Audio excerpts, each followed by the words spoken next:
Hey, this is Dave Ferreira from Fortified Realty Group, and welcome to this week's installment of the three-family home sale report in Fall River, Mass. Let's dive right in. Hey, so the first one, 654 Alden Street, very nice three-family, listed for 269.9, sold for 286.5. Over ask. That's the name of the game today, guys. Over asking. All right. Somebody though, regardless, got a really good deal on this house because if you look, this house is on Alden right here at the end of East Warren. And guess what they're doing with this mill right here?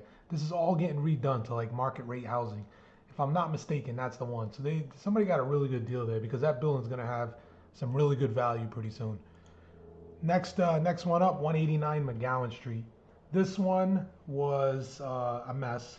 Bank owned, missing copper, foundation leaking. Listed for 188.9, sold for 208. Crazy, over ask. Next one up, 1209 South Main Street. Beautiful house. Good job, Flora at Remax. Great listing. This one, she had it for 349.9, sold for 350.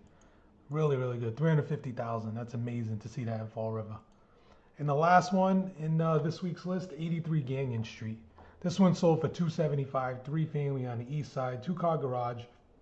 Nice looking house. All right, and that was Dan Quintal's listing. All right, so there's your four that sold this week, guys.